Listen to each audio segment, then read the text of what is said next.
केतु आठवें घर में, आठवां घर बाधाओं का घर। हर तरह का जीवन में जो विघ्न आता है ना, उसकी ऊर्जा आठवें घर से ही रिलीज होती है। तो इतने विघ्न, इतनी बाधाएं, इतने ऑब्स्टेकल्स वाले घर में जब केतु आ जाएगा, अब केतु की एनर्जी क्या होती है? केतु की एनर्जी होती है अचानक से रिजल्ट देने वाली। अब बाधाओं का घर और अचानक से होने वाली चीज, ये जब मिल जाते हैं तो जीवन में अचानक बाधाएं आने का योग बन जाता है। लेकिन 8th हाउस से ज्यादा एनर्जी किन ग्रहों की जुड़ी होती है? 8th हाउस से एनर्जी जुड़ी होती है मंगल की, और 8th हाउस से एनर्जी जुड़ी होती है शनि की। तो यहाँ पे केतु की जो पोजीशन है ज्यादातर शनि और मंगल की पोजीशन पे भी डिपेंड करती है।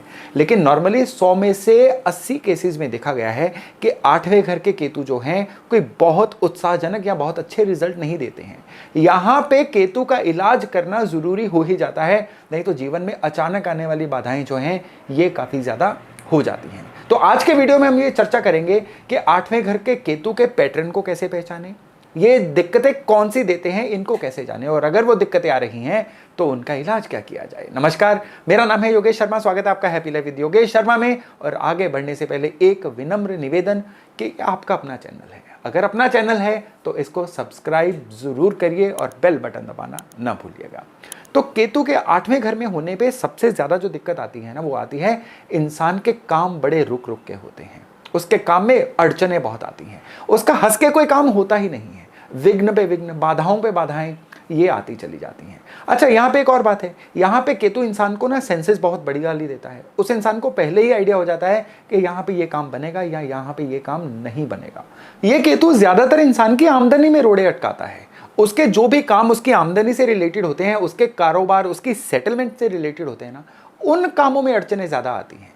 यहाँ पे ये केतु जो है उसके शादी ब्याह में ज्यादातर अड़चने नहीं देगा, संतान होने में ज्यादातर अड़चने नहीं देगा। हाँ, संतान होने में कई बार क्या होता है कि बेटियों की संख्या ज्यादा हो सकती है बेटों की संख्या से। यहाँ पे ये केतु ये वाला डिफरेंस लेके आता है।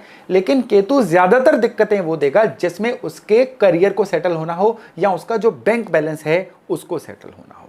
यहाँ पे जो केतु है उसके अपने लाइफ पार्टनर से भी डिफरेंस ऑफ ओपिनियन दे देता है। उसके अपनी पत्नी से, या अगर लेडी के है तो पति से, संबंधों में समस्याएं काफी ज्यादा रहती हैं। ये केतु जीवन में पीस ऑफ माइंड को भी हिट करता है। ऐसे लोग जो हैं बहुत सारा उलझनों का शिकार रहते हैं, उनकी जो डिसीजन मेकिंग होती है ये बड़ी स्लो हो जाती है या गलत हो जाती है। केतु अष्टम में होना तो इंसान को फैसला लेने से पहले अपने किसी बहुत विश्वास पात्र इंसान से सलाह करके बड़े फैसले लेने चाहिए, क्योंकि इनके फैसले ज्यादातर इंपल्सिव से फैसले होते हैं, एकदम से लिए गए फैसले होते हैं, जिसके बाद उनको जीवन में काफी ज्यादा दिक्कतों का सामना करना पड़ता है।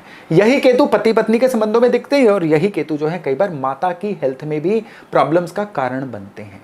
लेकिन यहाँ पे खुद की हेल्थ के लिए भी ये केतु अच्छे नहीं है। स्पाइन की दिक्कत, बैक एक, कमर दर्द, और ये रिप्रोडक्टिव सिस्टम या प्राइवेट ऑर्गन्स जो होते हैं, इनकी कोई भी बीमारी अष्टम घर के केतु बहुत सारे केसेस में देते हुए देखे गए हैं। यूरिनरी ट्रैक इन्फेक्शन या यूरिन के कोई भी रोग जो है ना, अष्टम घर के केतु वालों को बाकियों से पहले हो सकते हैं। तो अगर केतु अष्टम में है तो लाइफस्टाइल को बहुत बढ़िया रखना चाहिए। यहाँ पे केतु हो तो पानी खूब पीना चाहिए ताकि यूरिनरी ट्रैक इन्फेक्शन ना हो।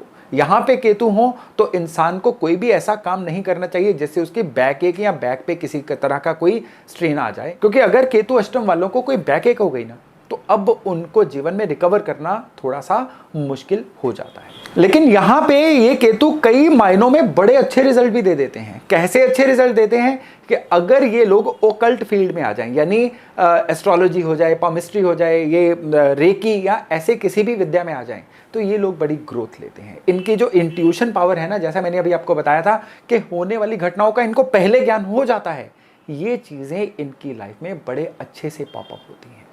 और यहाँ पे ये जो केतु हैं, इनको अगर ये केतु अनकंट्रोल्ड हो जाए ना, तो ये लोग तंत्र विद्या में जा सकते हैं, या इस तरह की कोई भी जो विद्या होती है ना जिसमें अगेंस्ट द नेचर कोई काम करना होता है, ये उन विद्याओं में भी बहुत रुचि रखते हैं या उन विद्याओं में जा सकते हैं। खैर, विघ्न का घर है और केतु अचानक होने वाली एनर्जी है। अगर अचानक से ये दिक्कतें आती हों, इंसान की हेल्थ बहुत खराब हो जाए, उसका कोई भी काम आराम से हो नहीं रहा है, तो उपाय क्या किए जाए? यहाँ पे केतु का सबसे बढ़िया उपाय है काले और सफेद तिल। इनको बराबर मात्रा में लीजिए, कोई भी मात्रा ले लीजिए, मिक्स करिए और सप्ताह में एक दिन इनको चलते हुए पानी में विसर्जित करिए, और ये 8 सप्ताह तक करते रहना है।